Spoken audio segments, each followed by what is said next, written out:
Hi, if you have been teaching ESL, let's say, for more than 3 years, you probably have discovered the struggle with finding materials that teach basic reading skills to your older ELL students in a intensive enough yet attractive to their age and appealing way. If so, stay tuned. I'm going to share with you the 3 easy steps that I have put together after years of trying and attending those trainings and consulting colleagues and all kinds of other research, and most importantly, about 15 years of experience of teaching older ESL students reading. Step number 1 is to introduce letters and sounds following Orton-Gillingham's order. I can't stress enough the importance of using this program's sequence of introducing letters, sounds, and letter formation if needed. It is so heavily researched. It has been used on students of different literacy levels, grade levels, and now language backgrounds. It has a bunch of tricks that we don't really need to worry about. We just need to follow that sequence. I will elaborate on that a little bit later. Step number 2 and 1 is to start blending those letters and sounds into words, both nonsense and real words, and to introduce decodable books from the get-go so our language learners can see how those words are used in sentences and in books that also have good accessible pictures. And as you're reading those decodable books, you will inevitably expose your students to basic sight words. The reason why I say step 1 and 2 is because I have found that it is not the most efficient practice to delay blending words and reading decodable books after you introduce letters and sounds. So my rule of thumb, as soon as I've introduced the first 3, 4, or 5 letters and sounds, I bring in blending words and I bring in a decodable book. I will show that in a second too. All right, and step number 3 is to use whatever curriculum you have at hand, whatever program has been purchased for you, maybe something you already like, but maybe didn't work as well for you.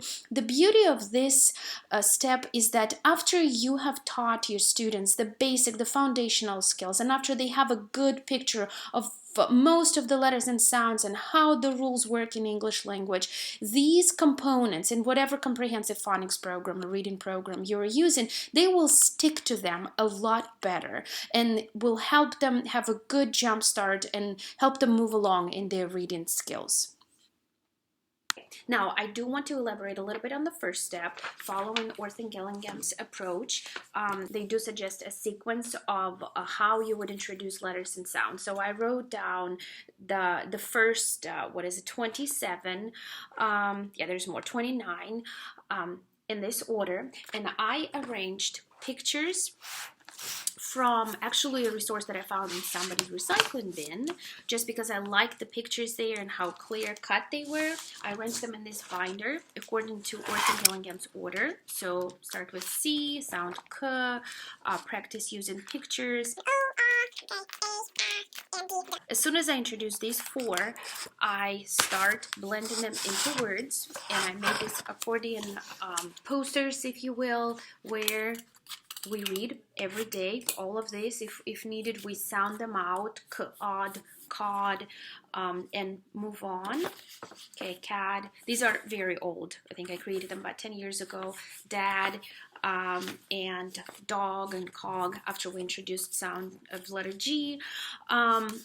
We do this every day. I also have them spell them on the whiteboard just because it increases their ability to recognize those sounds and decode those letters. And then I bring in decodable books. Again, the ones that have what I think is nice drilling effect to them, a kind of kiddish.